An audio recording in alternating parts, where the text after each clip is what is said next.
Information System Security, a comprehensive model.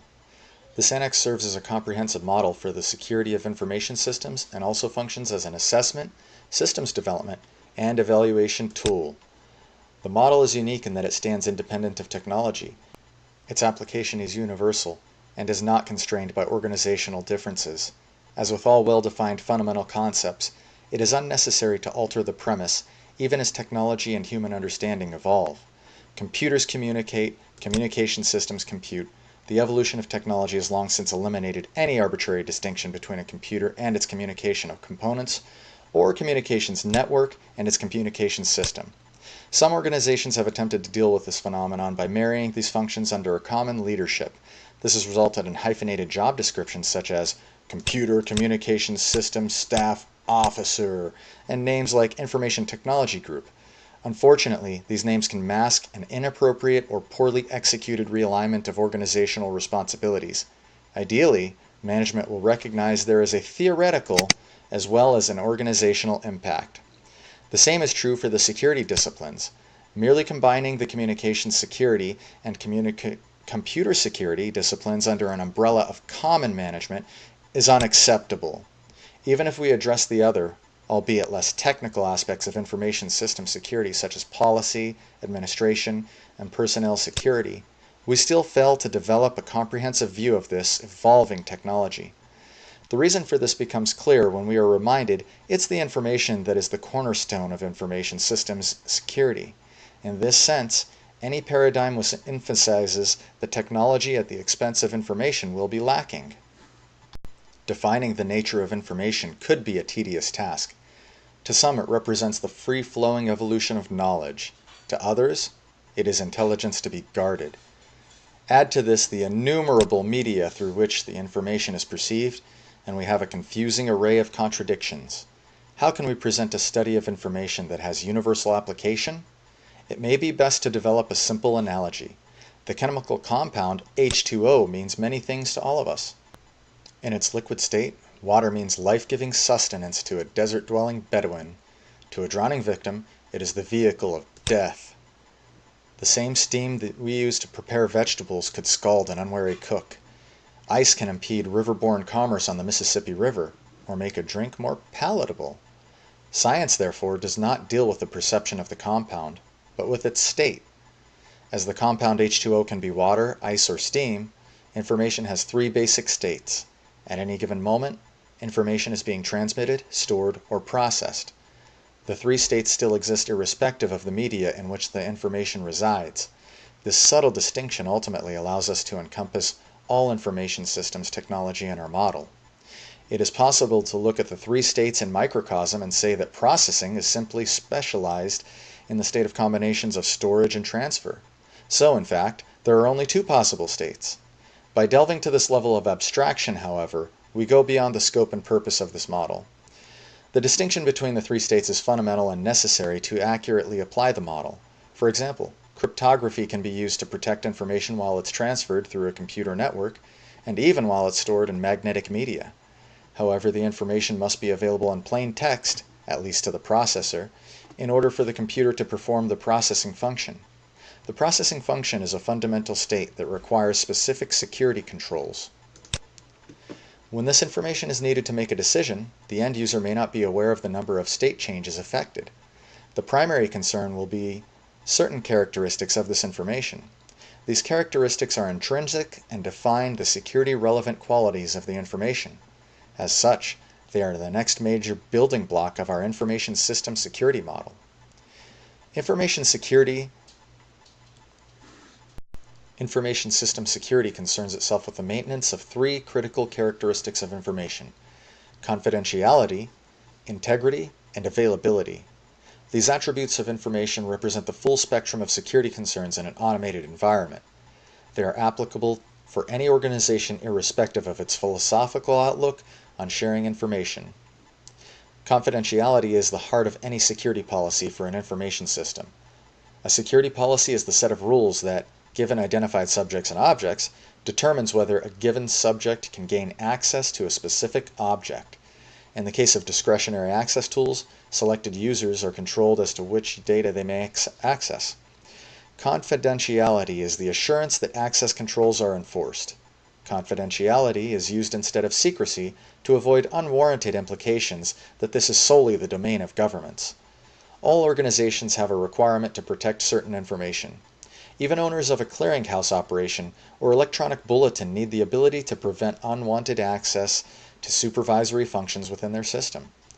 It's also important to note that the definition of data, which must be protected with confidentiality controls, is broadening throughout government. Actual information labeling and need-to-know imperatives are aspects of the system security policy that are enforced to meet confidentiality objectives. The issue of military versus security controls is one which need not impact the development of a comprehensive representation of information system security principles. Integrity is perhaps the most complex and misunderstood characteristic of information. We seem to have a better foundation in the development of confidentiality controls than those which can help ensure data integrity. Flieger defines integrity as assets, which can only be modified by authorized parties. Such a definition unnecessarily confines the concept to one of access control. A much broader definition is used here. Data integrity is a matter of degree, as is the concept of trust as applied to trusted systems, that has to be defined as a quality of the information and not as who does or does not have access to it. Integrity is that quality of information that identifies how closely the data represent the reality. How closely does your resume reflect you? Does the credit report actually reflect the individual's historical record of financial transactions? The definition of integrity must include the broad scope of accuracy, relevancy, and completeness. Data integrity calls for a comprehensive set of aids to promote accuracy and completeness, as well as security. This is not to say too much information can't be a problem. Data redundancy and unnecessary records present a variety of challenges to system implementers and administrators. The user must define their needs in terms of information necessary to perform certain functions. Information system security functions help ensure this information is robust and reflects the reality it is meant to represent. Availability is a co-equal characteristic with confidentiality and integrity. This vital aspect of security ensures the information is provided to authorized users when it is requested or needed. Often it's viewed as a less technical requirement that is satisfied by redundancies within the information system, such as backup power, spare data channels, and parallel databases. This perception, however, ignores one of the most valuable aspects of our model that this characteristic provides. Availability is the check and balance constraint on our model. Because security and utility often conflict, the science of information system security is also of subtle compromises. As well as ensuring system reliability, availability acts as a metric for determining the extent of information system security breaches. Ultimately, when information system security preventive measures fail, remedial action may be necessary. This remedial activity normally involves support from law enforcement or legal departments. In order to pursue formal action against people who abuse information system resources, the ability to prove an adverse impact often hinges on the issue of denying someone the availability of information resources.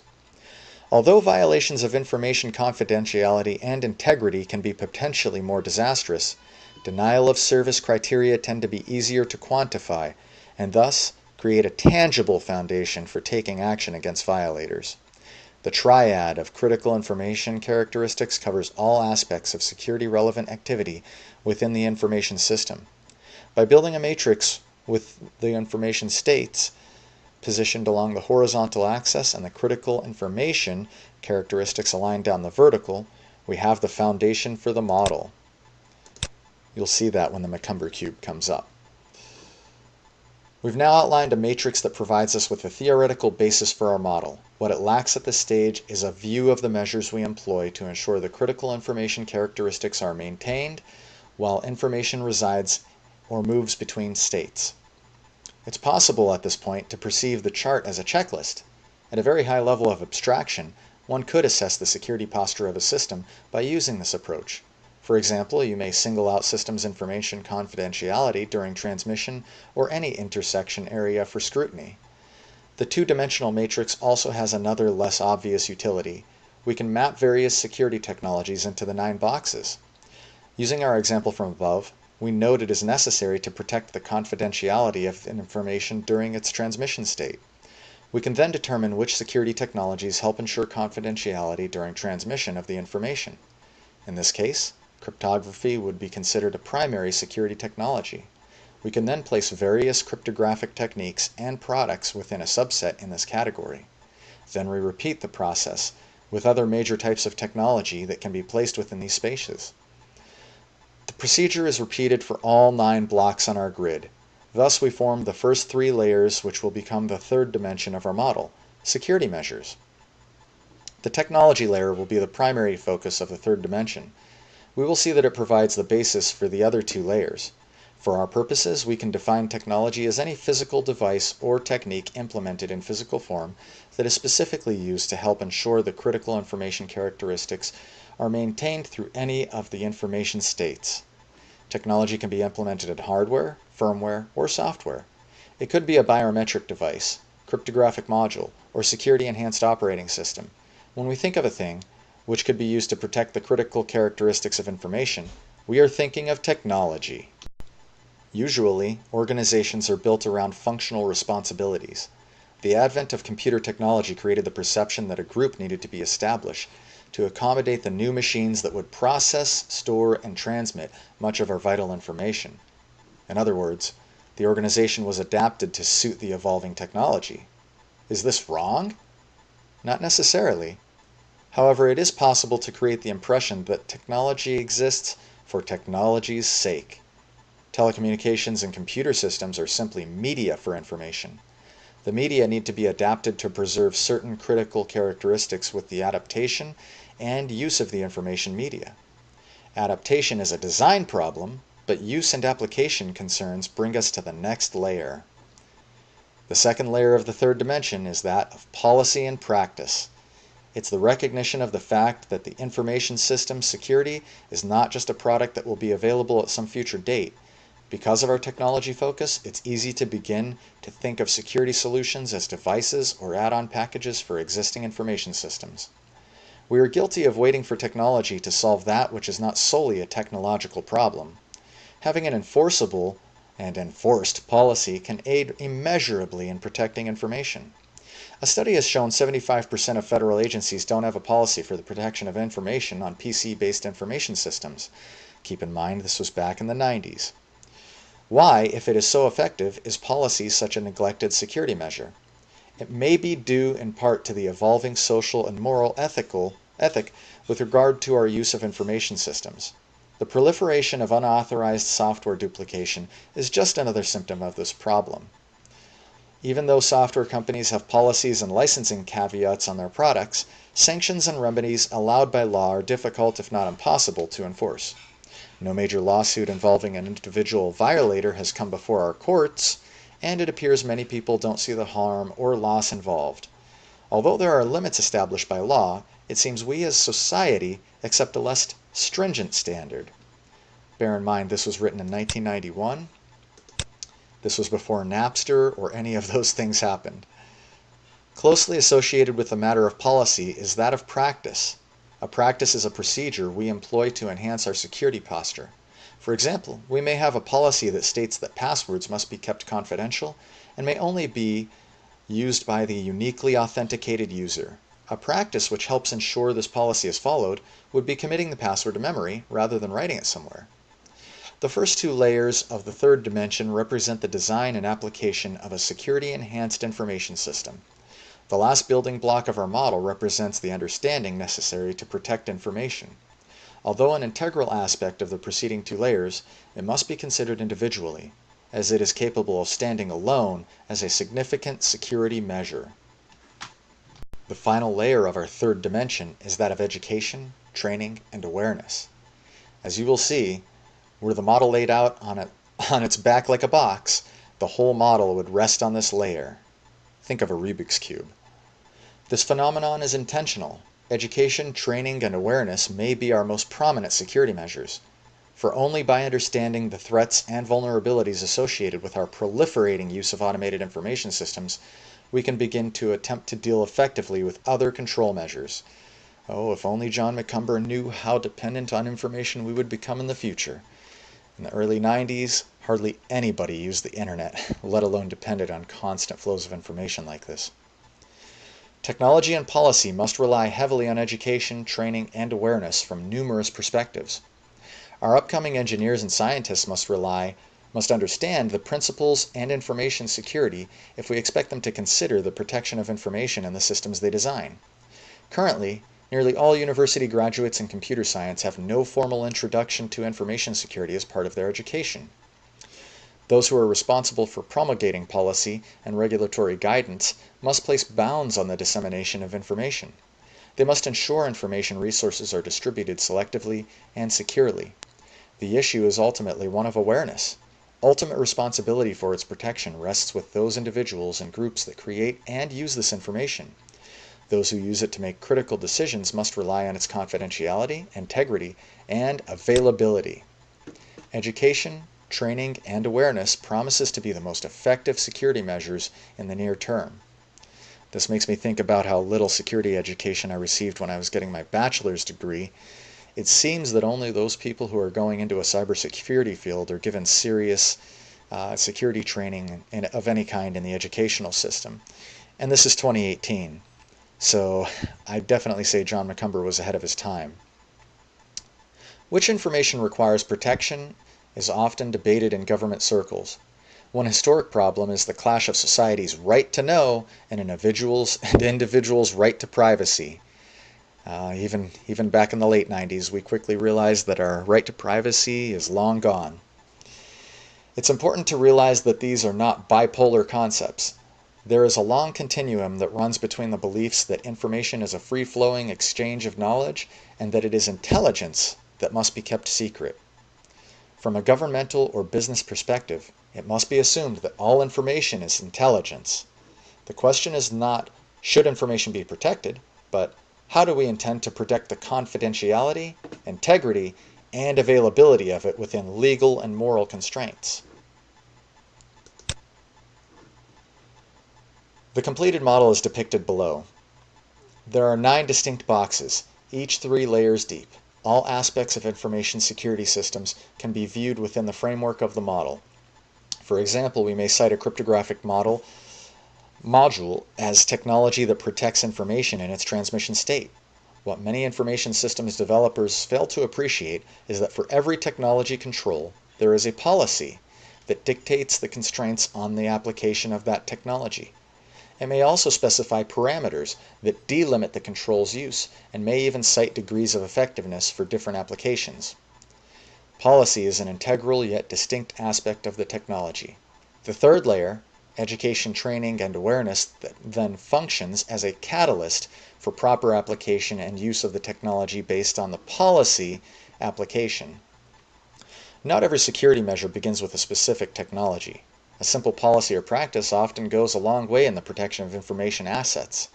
This policy or practice is then effected by communicating it to employees through the education, training, and awareness level alone.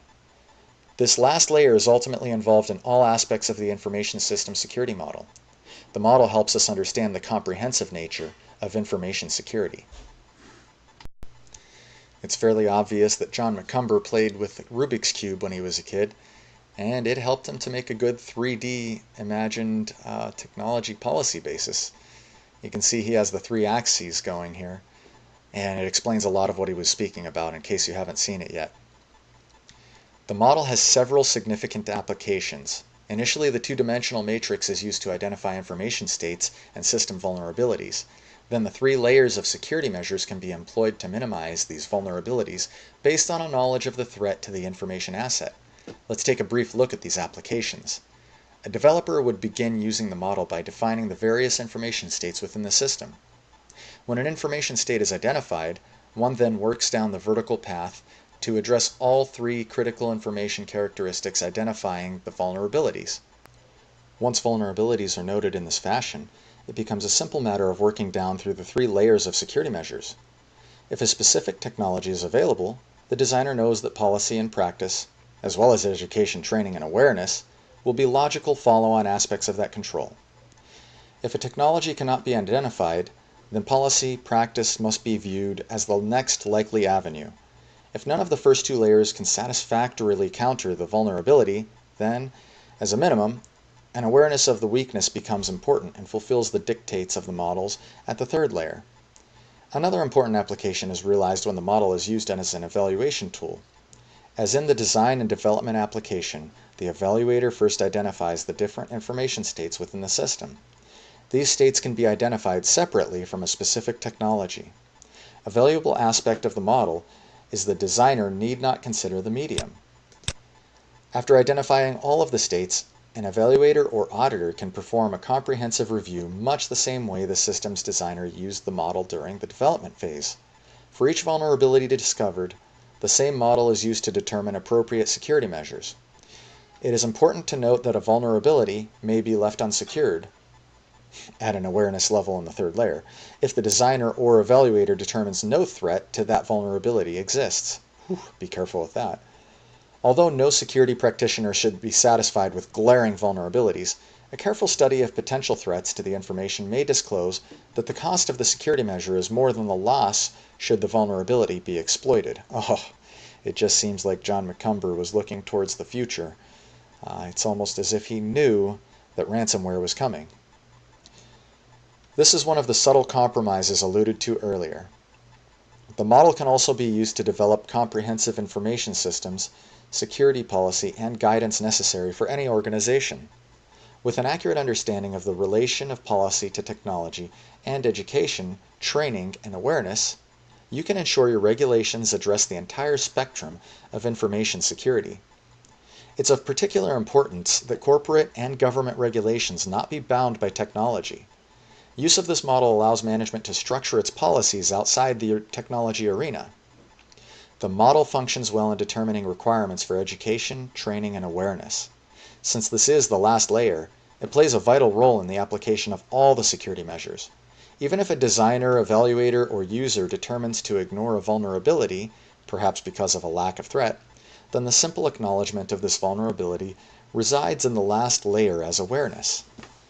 Ultimately, all technology, policies, and practices must be translated to the appropriate audience through education, training, and awareness. He really wants you to pay attention to those three terms. This translation is the vehicle that makes all security measures effective. For a more complete understanding of the nuances of education, training, and awareness, see MAC 89. The 27 individual cubes created by the model can be extracted and examined individually. This key aspect can be useful in categorizing and analyzing countermeasures. It's also a tool for defining organizational responsibility for information security. By considering all 27 such cubes, the analyst is assured of a complete perspective of all available security measures. This model connotes a true system viewpoint. The information system security model acknowledges information, not technology, as the basis for our security efforts. The actual medium is transparent in the model. This eliminates unnecessary distinctions between communications security, computer security, technical security, and other technology-defined security sciences. As a result, we can model the security-relevant processes of information throughout an entire information system, automated or not. This model responds to the need for a theoretical foundation for modeling the information system security sciences. The process begins now by acknowledging the central element in all our efforts, information. Only when we build on this foundation will we accurately address the needs of information system security in the next decade and beyond. We've got to remember that John McCumber was an Army captain, and he was able to look ahead into the future to see what was going on. Here are some of his references. You can look at them if you want, but all of them, I assure you, will be highly outdated, mostly written in the 90s, or actually the 80s, as you can see. Nonetheless, he gave us a model to build upon, which is built on a really cool thing, the Rubik's Cube. And we can all remember this, lay this down as the foundation for how we study IT and everything to do with cybersecurity. A lot of these things were just so far-reaching ahead that it kind of amazes me, because a lot of these factors I just didn't even know about until the past few years, 2014, 2015. Then we started having the year of the hack, and a lot more of cryptocurrency-based payments for ransomware. And those are things that I feel like he couldn't have possibly known were coming. But the way he writes about them, it's almost as if he did know they were coming. It's quite amazing that he had this kind of insight, and this can give us a foundation to go forward and study our craft more carefully.